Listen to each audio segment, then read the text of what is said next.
নমস্কার বন্ধুরা, আমি টিটুস কিচেনে সবাইকে স্বাগত। আজ আমি বিয়ের বাড়ির স্টাইলে দই পাবদার রেসিপিটা আপনাদের সাথে শেয়ার করছি। এখানে আমি 500 গ্রামের দুটো পাবদা মাছ নিয়েছি, নিয়ে ভালো করে পরিষ্কার করে নিয়েছি। এবার একটা প্লেটের মধ্যে নিয়ে মাছটাকে ম্যারিনেট করব। তার জন্য হাফ টিস্পুন হলুদ গুঁড়ো, অল্প একটু নুন আর কিছুটা সর্ষের তেল দিয়ে দেবো।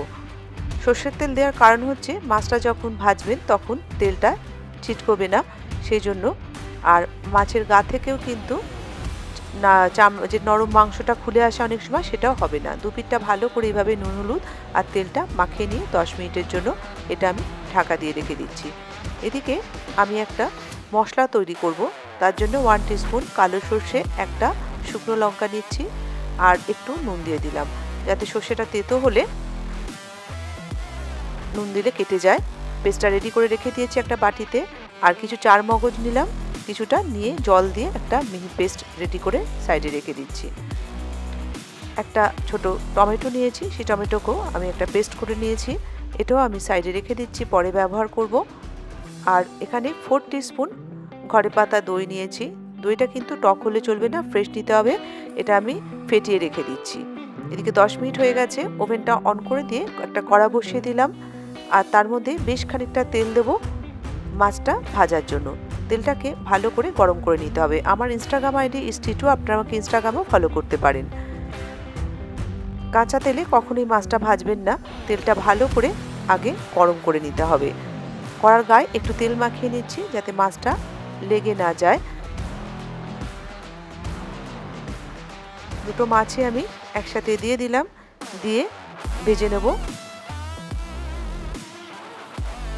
দিয়ে কিন্তু উল্টোবেন না, একটু ওয়েট করতে হবে। তারপরে এক পিঠ একটু হয়ে এলে তারপরে উল্টে দেবো। যেহেতু মাছগুলো খুব বড়, একটু হ্যান্ডেল করতে অসুবিধে হচ্ছে আমার।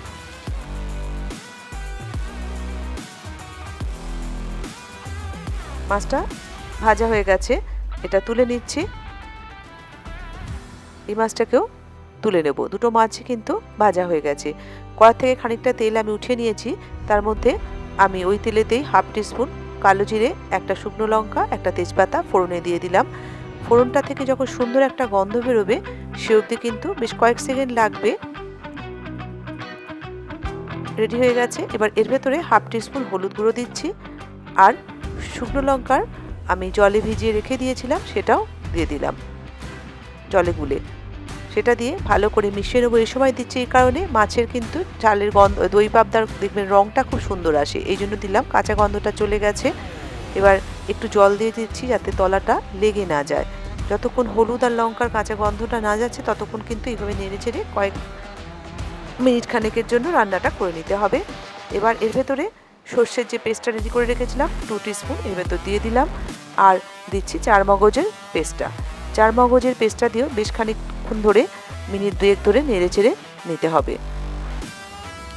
দেখবেন ওপরে তেলটা কিন্তু ভেসে উঠেছে। এই সময় ফ্লেমটা লো টু মিডিয়ামে থাকবে।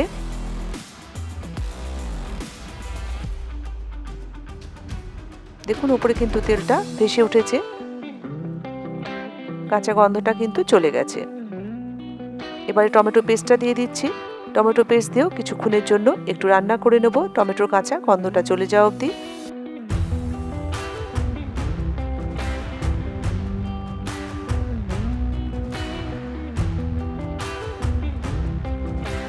এবার এর ভেতর দিয়ে দিচ্ছি স্বাদ অনুযায়ী নুন।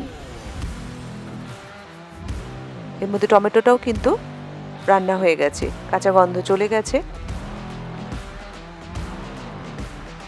এখানে আমি লঙ্কার পেস্টটা যেটা রেখেছিলাম সেখান থেকে এক বাটি জল দিয়ে দিলাম। জল দিয়ে ঢাকা দিয়ে মিনিট 2 জন্য রান্না করে নেবো। 2 মিনিট পর ঢাকাটা খুলে দেখে নিচ্ছি, দেখুন সমস্ত মশলাগুলোই কিন্তু রান্না হয়ে গেছে ভালো করে। এবার ফ্লেমটা লো করে দিয়ে দইটা যে ফেটিয়ে রেখেছিলাম সেই দইটাও এর ভেতর দিয়ে দিচ্ছি। দইটা দিয়ে ভালো করে মিশিয়ে নেব।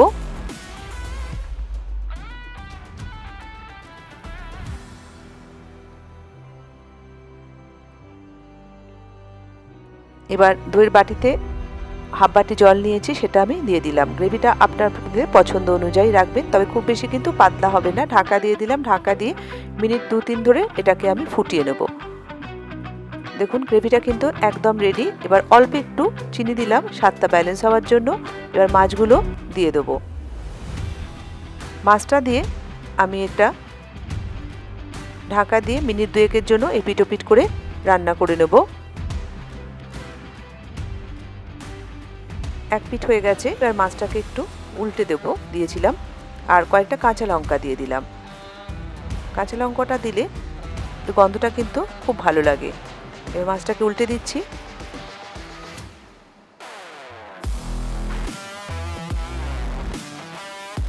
এপিঠটাও ঢাকা দিয়ে মিনিট খানেকের জন্য একটু রান্না করে নেব।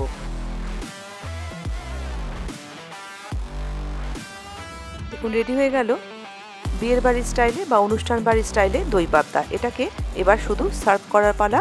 ভিডিওটা দেখার জন্য ধন্যবাদ। নিজের কমেন্ট সেকশনে জানান ভিডিওটা আপনাদের কেমন লাগলো। ভিডিওটা ভালো লাগলে একটা লাইক করবেন। এরকম রান্না দেখার জন্য চ্যানেলটি সাবস্ক্রাইব করবেন। নতুন ভিডিও নোটিফিকেশন পাওয়ার জন্য পাশের বেল আইকনটি ক্লিক করে দিন। ভালো থাকবেন, সুস্থ থাকবেন। এরকম নতুন কোনো রেসিপি শেয়ার করবো আপনাদের সাথে পরের ভিডিওতে।